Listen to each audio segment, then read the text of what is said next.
You were one of the big contributors early on. The reason I am the reason OpenAI exists.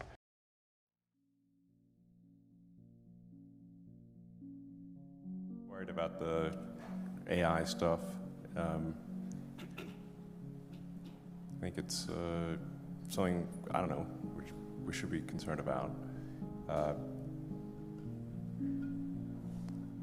don't know, I think we should need some kind of like regulatory authority or something that's overseeing AI development and just making sure that it's operating within the public interest. And, you know, it's quite a dangerous technology.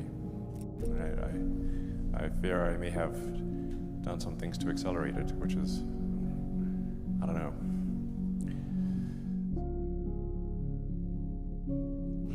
The biggest issue I see with so-called AI experts is that they think they know more than they do.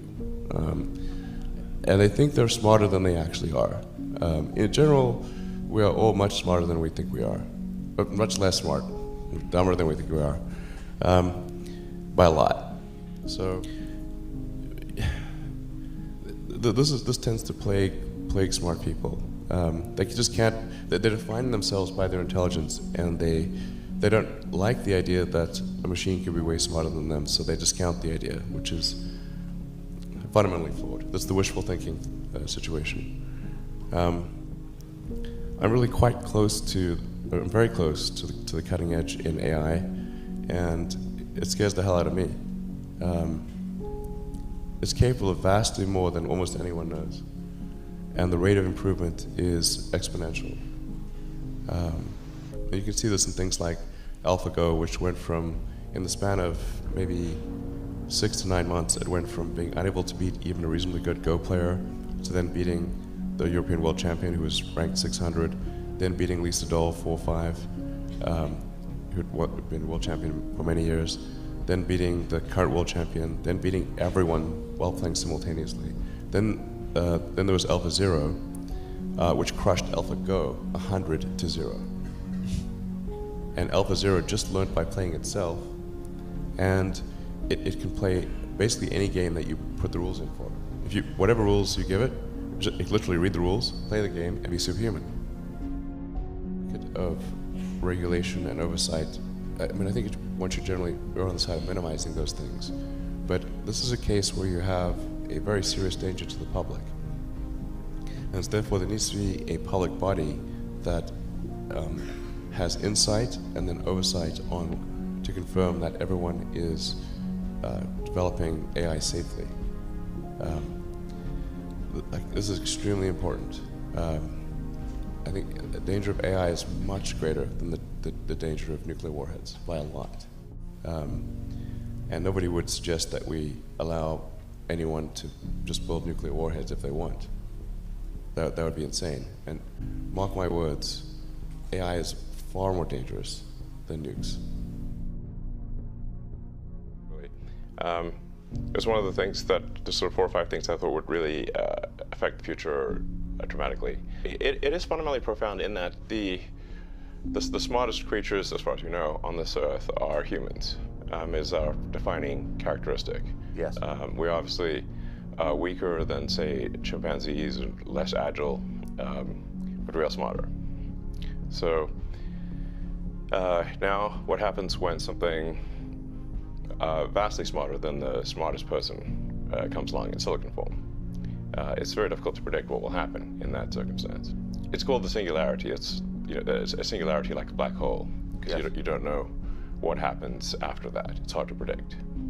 So I think we should be cautious with AI, and I think there should be some government oversight, because it affects it's a danger to the public. And so when you have things that are a danger to the public, like let's say, so food and drugs. So that's why we have the Food and Drug Administration, right, and the Federal Aviation Administration, the FCC. We have these agencies to oversee things that affect the public, where there could be public harm, and you don't want companies cutting corners on safety, and then having people suffer as a result. So That's why I've actually for a long time been a strong advocate of AI regulation. Something that I think regulation is, it's not fun to be regulated. It's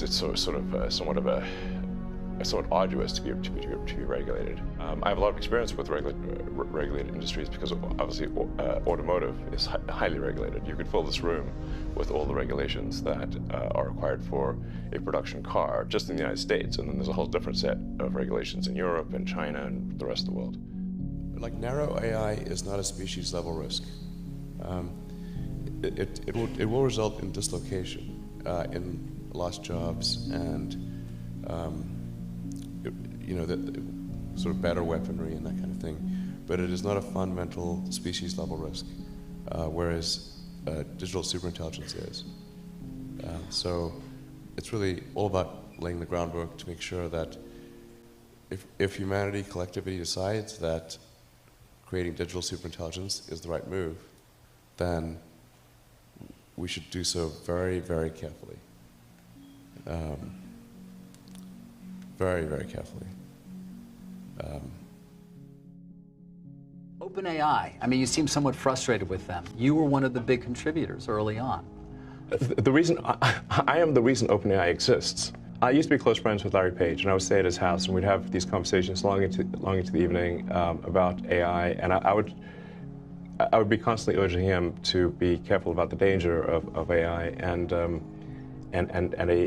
he was really not concerned about the danger of AI and was quite cavalier about it, and at the time, Google, especially after their acquisition of DeepMind, had 3/4 of the world's AI talent. They had obviously a lot of computers and a lot of money. So it was a unipolar world for AI. And we've got a unipolar world, but the person who controls that does not, or at least did not seem to be concerned about AI safety. That sounded like a real problem. So, and then the final straw was Larry calling me a speciesist for being pro-human consciousness instead of machine consciousness. And I'm like, well, yes, I guess I am. I am a speciesist, So you helped to the creation of OpenAI. You put in as much as $50 million. More than helped. It wouldn't exist without me. It wouldn't exist without you. So I came up with a name. Right. The name OpenAI refers to open source. So the intent was, what was the opposite? What's the opposite of Google? Would be an open source nonprofit, because Google is closed source for profit. Really, AI is perhaps more dangerous than, say, mismanaged aircraft design or production maintenance or bad car production, in the sense that it has the potential, however small one may regard that probability, but it is non-trivial. It has the potential of civilizational destruction. There's movies like Terminator, but it wouldn't quite happen like Terminator, because the intelligence would be in the data centers. Right. The robot's just the end effector. But I think perhaps what you may be alluding to here is that regulations are really only put into effect after something terrible has happened. That's correct. If that's the case for AI, and we only put in regulations after something terrible has happened, it may be too late to actually put the regulations in place. The AI may be in control at that point. Larry Page and I used to be close friends, and I would stay at his house in Palo Alto, and I would talk to him late into the night about AI safety. And at least my perception was that Larry was not taking AI safety seriously enough. And I agree with him that there's great potential for good, but there's also potential for bad. And so if you've got some radical new technology, you want to try to take the set of actions that maximize the probability that it will do good and minimize the probability it will do bad things. Going with old sayings, the pen is mightier than the sword. So if you have a superintelligent AI that is capable of writing incredibly well and in a way that is very influential, convincing, and is constantly figuring out what is more convincing to people over time, and then enter social media, for example, Twitter, but also Facebook and others, and potentially manipulates public opinion in a way that is very bad, how would we even know? If humanity collectively decides that creating digital superintelligence is the right move, then we should do so very, very carefully. Very, very carefully.